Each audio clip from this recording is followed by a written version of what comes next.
नमस्कार दोस्तों, एक बार फिर से स्वागत है आप सब लोगों का हमारे YouTube channel Maurya NEET classes में। दोस्तों आज इस वीडियो में हम लोग माइक्रोब्स इन ह्यूमन वेलफेयर के मोस्ट एक्सपेक्टेड टॉप 10 क्वेश्चन करने जा रहे हैं, जो कि हमारा होगा री नीट 2026 के लिए। दोस्तों बॉटनी का ये लास्ट लेक्चर है, अपना बॉटनी जो है उसका लास्ट लेक्चर है और अभी एग्ज़ाम भी आ गया है। आप सब लोगों को पता है 21 जून को री नीट का एग्ज़ाम है और ये आज अपना बॉटनी का लास्ट चैप्टर है। वीडियो को स्टार्ट किया है तो एंड तक ज़रूर देखना और वीडियो को लाइक शेयर कर देना, चैनल को सब्सक्राइब कर देना। इसी तरह का नीट से रिलेटेड, बॉटनी से रिलेटेड जो भी तुम्हारी क्वेरी है वो क्लियर करने के लिए, टॉपिक्स क्लियर करने के लिए और क्वेश्चंस प्रैक्टिस के लिए। चलो बिना देरी के स्टार्ट करते हैं आज का अपना पहला क्वेश्चन। देखो क्या बोल रहा है, match the following column and select the correct option. Column 1 और 2 है। देखो फर्स्ट कॉलम में अपन को क्या दे रखा है, क्लोस्ट्रीडियम बोटाइलिकम। क्लोस्ट्रीडियम बोटाइलिकम जो है वो तुम्हें पता है ब्यूटायरिक एसिड प्रोड्यूस करता है, तो ए में होगा तुम्हारा सेकेंड। ठीक है, फिर है ट्राइकोडर्मा पोलिस्पोरम। ट्राइकोडर्मा पोलिस्पोरम जो है वो तुम्हें पता है साइक्लोस्पोरिन ए के लिए है, तो इसमें होगा फर्स्ट ट्राइकोडर्मा पोलिस्पोरम में। ठीक है, मोनास्कस परप्यूरियस जो है वो मोनास्कस परप्यूरियस तुम्हारा ब्लड कोलेस्ट्रॉल लोवरिंग एजेंट है ना। स्टेटिन रिलीज करता है और स्टेटिन जो है वो ब्लड कोलेस्ट्रॉल को कम करता है। ठीक है, तो इसमें फोर्थ होगा। और एस्परजिलस नाइगर जो है तुम्हारा सिट्रिक एसिड के लिए, तो इसमें थर्ड होगा। देखो ए में सेकंड, ये अपना आंसर आ गया थर्ड। क्लियर है, तो ये मोस्ट एक्सपेक्टेड नीट 2026 री नीट 2026 के लिए क्वेश्चन है अपना। सेकंड क्वेश्चन देखो, which of the following is put into anaerobic sludge digester for further sewage treatment. तो ये जो है एक्टिवेटेड स्लज होता है, ठीक है, जो कि हम एनएरोबिक स्लज डाइजेस्टर में फर्दर सीवेज ट्रीटमेंट के लिए डालते हैं, तो एक्टिवेटेड स्लज इसको हम बोलते हैं। फर्स्ट ऑप्शन अपना करेक्ट होगा। क्लियर है। नेक्स्ट देखो क्वेश्चन नंबर थर्ड, कॉलम 1 और कॉलम 2 को मिलाना है। ठीक है, देखो क्या बोल रहा है, ड्रैगन फ्लाइज। ठीक है, तो इसमें हमें ना मैच करना है कॉलम 1 और 2 को। ठीक है, तो देखो ड्रैगन फ्लाई जो है वो तुम्हारा एफिड और मस्क्यूटो को खाने के लिए होती है। किसको? एफिड और मस्क्यूटो को खाने के लिए है। ठीक है, फिर देखो तुम्हारा क्या है, बेसिलस थुरिंजियंसिस। बेसिलस थुरिंजियंसिस जो है वो bio control agent for several plant pathogen, नहीं। नेरोस्पेक्ट्रम, नहीं। बायो कंट्रोल एजेंट फॉर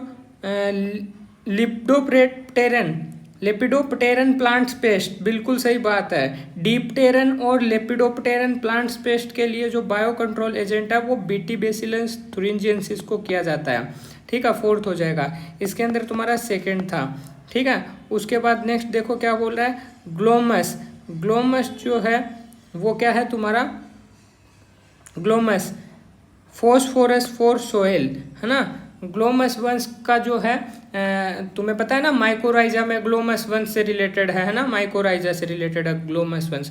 तो माइकोराइजा जो है वो तुम्हें पता है फॉस्फोरस प्रोवाइड करता है, एब्जॉर्ब करके प्लांट को प्रोवाइड करता है। ग्लोमस जो वो एक फंगस का जीनस है। ठीक है, तो ये क्लियर है। उसके बाद देखो बेक्यूलोवायरस जो है उसमें तुम्हारा क्या हो जाएगा, बेक्यूलोवायरस में नैरो स्पेक्ट्रम इंसेक्टिसाइडल एप्लीकेशंस।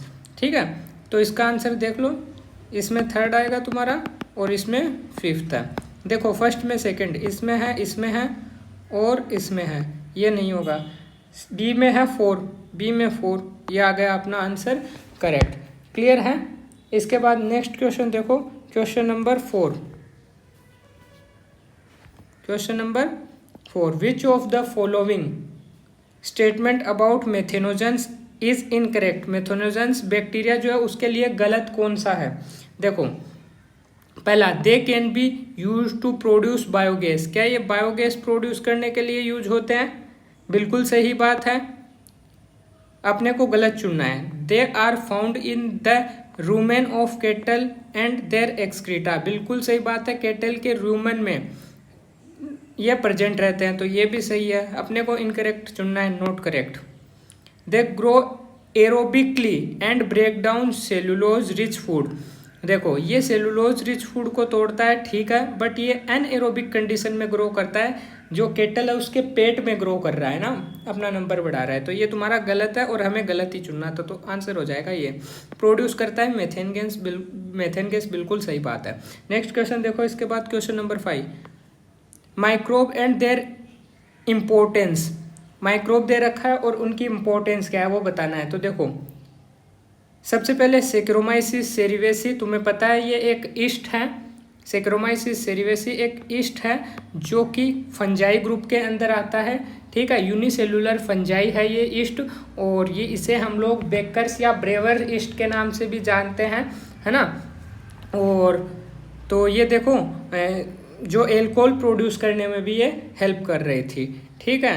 तो ए में जो है अपना क्या आएगा, ए में अपना देखो कमर्शियल प्रोडक्शन ऑफ इथेनॉल, है ना, एल्कोहल का बेकरी का आइटम है, वो बनाता है इसलिए इसको बेकर सिस्ट बोलते हैं। एल्कोहल फॉर्मेशन में हेल्प करता है इसलिए इसे हम ब्रेवर सिस्ट बोलते हैं, बियर वगैरह बनाने में यूज होता है। तो इथेनॉल तुम्हारा एल्कोहल है, ठीक है, तो ये हो गया। उसके बाद देखो मोनास्कस परप्यूरियस, मोनास्कस परप्यूरियस जो है तुम्हारा अभी बात किए थे, स्टेटिन ब्लड कोलेस्ट्रोल को कम करने का काम करेगा, तो बी में तुम्हारा 4 होगा, ए में तुम्हारा 3rd होगा, ठीक है। ट्राइकोडर्मा पोलिस्पोरम, ट्राइकोडर्मा पोलिस्पोरम जो है तुम्हारा वो साइक्लोस्पोरिन ए, पहले ऊपर बात हुआ है, देखो ट्राइकोडर्मा जो है वो तुम्हारा क्या बनाता है, साइक्लोस्पोरिन ए, और साइक्लोस्पोरिन ए जो है वो एक इम्यूनोसप्रेसिव की तरह काम करता है, हमारे इम्यून सिस्टम को सप्रेस कर देता है, तो इम्यूनोसप्रेसिव एजेंट है ना। मोनास्कस परप्यूरियस तुम्हारा साइक्लोस्पोरिन ए रिलीज करता है जो कि इम्यूनोसप्रेसिव एजेंट है ना, मतलब इम्यून सिस्टम को सप्रेस कर देता है। जिनमें किडनी ट्रांसप्लांट होती है उसको लंबे टाइम तक इम्यूनोसप्रेसिव एजेंट दिए जाते हैं ना। फिर देखो तुम्हारा ट्राइकोडर्मा पोलिस्पोरम हो ही गया, फिर है प्रोपियोनी बैक्टीरियम सार्मेनाई, प्रोपियोनी बैक्टीरियम सार्मेनाई जो वो तुम्हारा राइपेनिंग ऑफ स्विस चीज़ के लिए यूज किया जाता है। स्विस चीज़ को तैयार करने के लिए क्या किया जाता है, एक बैक्टीरिया का यूज किया जाता है जिसका नाम है प्रोपियोनी बैक्टीरियम सार्मेनाई, तो ये तुम्हारा हो जाएगा 2nd, ये तुम्हारा हो जाएगा 1st। ए में देखो 3rd, बी में देखो 4, आंसर आ गया 2nd, क्लियर है। 6 नंबर क्वेश्चन देखो, which of the following is sewage treatment remove suspended soil, देखो तुम्हारे इसमें इनसे जितने भी कौन क्या बना रहा है और क्या काम कर रहा है ना, जैसे कि ट्राइकोडर्मा पोलिस्पोरम साइक्लोस्पोरिन ए बना रहा है और वो इम्यूनोसप्रेसिव की तरह काम कर रहा है। मोनास्कस परप्यूरियस तुम्हारा स्टेटिन बना रहा है, ब्लड कोलेस्ट्रॉल को कम करने का काम कर रहा है। तो कौन सा बैक्टीरिया क्या प्रोड्यूस कर रहा है और वो जो प्रोडक्ट है वो क्या फंक्शन कर रहा है, वो बहुत ज़्यादा इंपॉर्टेंट है। दूसरा सीवेज ट्रीटमेंट तुम्हारा बहुत इंपॉर्टेंट है इस चैप्टर से। ये बोल रहा है sewage treatment remove suspended solid, suspended solid को कौन हटाता है, तो प्राइमरी ट्रीटमेंट हटाता है, तो 2nd ऑप्शन अपना करेक्ट होगा, क्लियर है। नेक्स्ट क्वेश्चन देखो, conversion of milk to curd, यानी मिल्क से जब दही बनता है तो उसके अंदर विटामिन B12 का अमाउंट इंक्रीज होता है। डायरेक्ट याद रखो, कुछ ध्यान नहीं रखना है। जब मिल्क से दही बनता है तो उसमें विटामिन B12 इंक्रीज हो जाता है, 3rd ऑप्शन अपना करेक्ट है, क्लियर है। उसके बाद next option question number 8, following as organism with the product they produce, following organism with the product they produce, वो क्या प्रोड्यूस करते हैं। लैक्टोबैसिलस, नाम में ही लैक्टोबैसिलस है, लैक्टिक एसिड बनाता है, क्लियर, सीधा सीधा याद रखो। लैक्टोबैसिलस तुम्हारा लैक्टिक एसिड बनाता है, क्या बनाता है, लैक्टिक एसिड। 8 नंबर क्वेश्चन है, ठीक है। तो और लैक्टिक एसिड देखो यहाँ कहीं नहीं दे रखा है ना, सिट्रिक एसिड है, एसिटिक एसिड है, ठीक है, लेकिन कर्ड दे रखा है दही, ठीक है। जब दूध से दही बनता है, ठीक है, तो उसमें जो इनोकुलम मिलाते हैं, ठीक है, तो स्मॉल अमाउंट में जो हम दही मिलाते हैं उसको इनोकुलम बोलते हैं, और फिर वो उसके अंदर जो है लैक्टिक एसिड बनता है, क्या बनता है, लैक्टिक एसिड, और दूध से अपना क्या बन जाता है, दही बन जाता है। तो दही के अंदर कौन सा एसिड होता है? Lactic acid. तो इसमें हो जाएगा 2। क्या हो जाएगा? 2। ठीक है। उसके बाद नेक्स्ट देखो, सेक्रोमाइसिस सेरिवेसी ईस्ट है, यूनिसेलुलर फंजाई है। ठीक है। और ये जो है अभी मैंने बात की थी, क्या करेगा? चीज़ नई चीज़ के लिए नहीं है। कर्ड हो ही गया है अपना, सिट्रिक एसिड ये नहीं बनाता है। ब्रेड बनाने में बोला था ना, बेकर ईस्ट या ब्रेवर ईस्ट, तो ये हो जाएगा तुम्हारा 4। ठीक है। नेक्स्ट देखो, एस्परजिलस नाइगर जो है तुम्हारा, वो क्या करेगा? सिट्रिक एसिड के लिए होता है, 3rd हो जाएगा इसमें। ठीक है। एसिटोबैक्टर एसिटाई एसिटिक एसिड के लिए। देख लो, फर्स्ट में सेकंड है, ए में तुम्हारा सेकंड, ये रहा, ये नहीं होगा।